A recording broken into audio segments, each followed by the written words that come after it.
More than pageantry, military parades are theater. But they're also a purposeful message. Equipment displayed for leaders and cameras tells allies and rivals what the state values, what it has, and, sometimes more importantly, what it wants them to think it can do. China's recent parade was no exception. The mainstream choreography of goose-stepping troops and polished vehicles hit a deliberate lineup of capability statements. A putative nuclear triad on public view, hypersonics, a swarm of drones, shipborne and underwater unmanned systems, and directed energy countermeasures. These were not random novelties. They were components of a clear strategic script. This piece will not narrate the parade like a newsreader. Instead, we'll treat the procession as a menu of capabilities and tactics. Itemize the systems, explain what they mean in combat terms, and place each in the context of China's operational concept. Integrated, layered, and increasingly autonomous warfare. Strategic strike, the triad, ICBS, and the message of deterrence. The most politically salient element.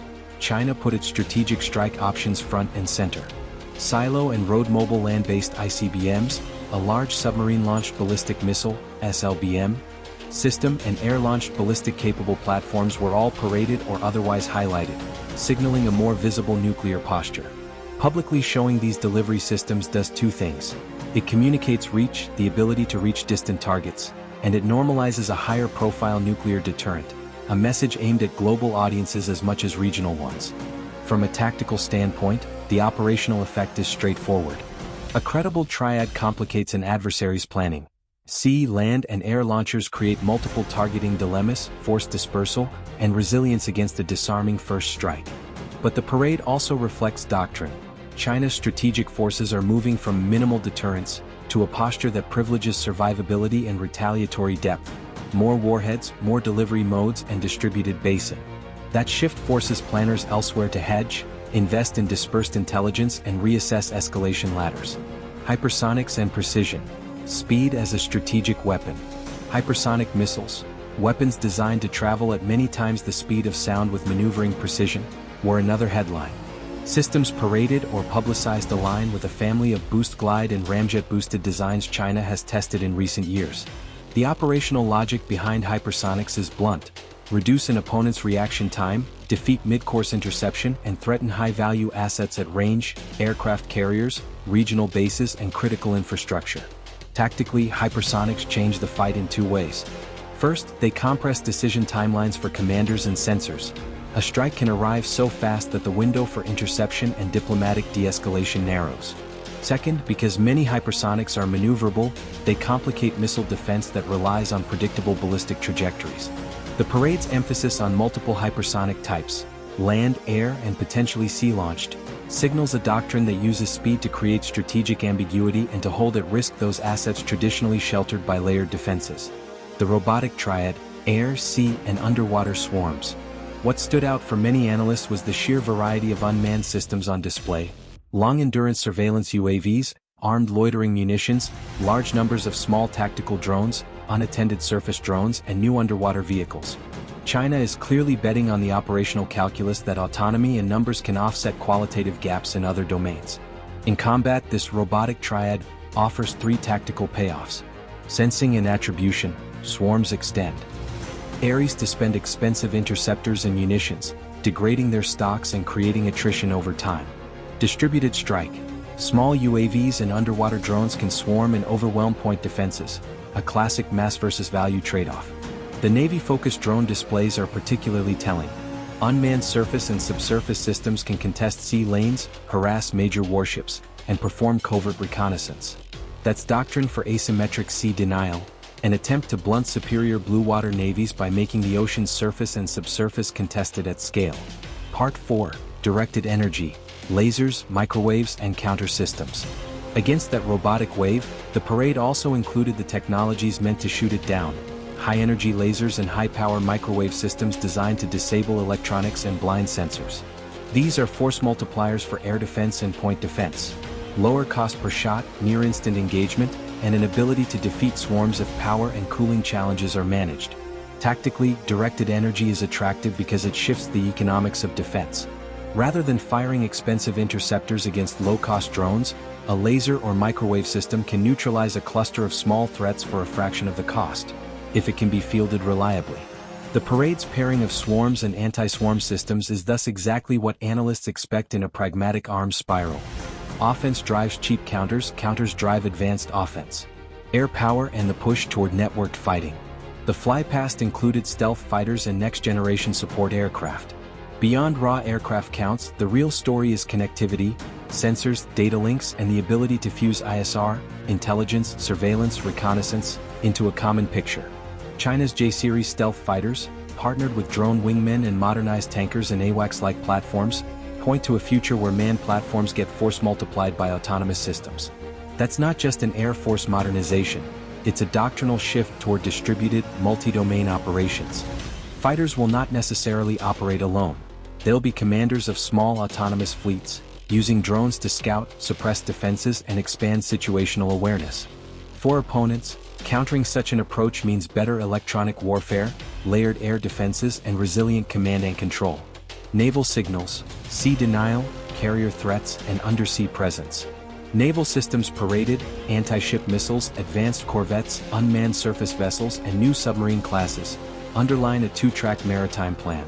First, sea denial in the near seas through supersonic/hypersonic anti-ship weapons and distributed unmanned assets. Second, a growing undersea capability to threaten adversary logistics and to project second-strike nuclear deterrence via SLBMs. Tactically, this creates dilemmas for carrier strike groups and expeditionary forces. Standoff weapons force blue water fleets to operate at ever greater distances. Unmanned systems and mines complicate littoral operations, and an enhanced undersea presence threatens the sea lines of communication that sustain forward deployments. The parade told a maritime story.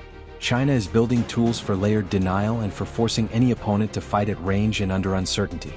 C4ISR, cyber, and the cognitive layer. Behind the hardware parade was a quieter exhibition. Units and banners representing cyber, electronic warfare, and information operations. These are the connective tissue of modern campaigns. Mastery of electromagnetic spectrum, resilience of networks, and the ability to degrade enemy sensors and decision loops. China's emphasis on integrating AI into command and control, automated targeting, and decision aids suggests a drive to shorten kill chains while preserving political control. This cognitive focus has operational consequences. If algorithms assist targeting, attacks can be faster and more adaptive. If cyber measures blind opposing sensors or delay critical data, even the most advanced kinetic systems can be rendered ineffective. The parade's inclusion of cyber and information units signals that China views the next war as one where data synthesis, speed, and electronic dominance are as decisive as missiles. Tactical synthesis, how these pieces fit together. Put the elements side by side and a doctrinal outline emerges. Layered denial, hypersonics and long-range missiles hold far assets at risk. Sea and air systems expand operational reach. Distributed swarm warfare. Mass small autonomous systems complicate point defense economics and enable saturation attacks. Counter-swarm defense. Directed energy systems and EW, electronic warfare, are deployed to blunt low-cost mass threats. Resilient deterrence. A visible triad plus mobile launchers increases survivability and raises the stakes for any coercive action. AI and C4ISR. Faster sensing to shooter loops, automated decision aids, and multi-domain coordination compress enemy reaction times. Tactically, that translates into a PLA concept that prefers tempo and complexity. Overwhelm the adversary across multiple domains simultaneously, exploit speed asymmetries, and use autonomous systems to perform the dull, dangerous, and deniable tasks that once required manpower. Limits, questions, and real-world readiness. Parade displays represent capability intentions, not certainties. Fielding, integration, logistics, electronic resilience, and training under fire are the true tests. Directed energy systems face power and cooling limits. Hypersonic proliferation risks arms race instability. Swarms require secure autonomy and reliable command links. And nuclear signaling has diplomatic blowback. Analysts rightly ask, how much of what glitters in the parade is fully operational at scale, and how much is serial-tested prototype? In practice, adversaries will probe these systems' seams. Cyber attacks against data links, EW to blind drones, decoys to waste expensive hypersonic shots, and submarine hunts to reduce undersea survivability. War is a test of logistics and adaptability, and parades are the opening gambit, not the entire game. The parade is blueprint. China's parade was a curated brief, a vision of warfare built on speed, massed autonomy, and layered strike. It was both a deterrent and an invitation. Deterrent to would-be challengers who must now account for distributed strike options and autonomous swarms. Invitation to competitors to invest in counter-capabilities and resilience. For military planners, the takeaway is tactical and urgent. Prepare for compressed timelines, multi-domain attacks, and asymmetric saturation strategies. For strategists, the message is structural. China is signaling a doctrine that blends nuclear assurance, conventional strike at range, and a robotic force structure. An approach designed to complicate adversary planning, raise costs, and shape a contested Indo-Pacific on its terms. Fade to black. Roll credits over footage of the parade's machines, not as triumphalist spectacle, but as a blueprint worth decoding.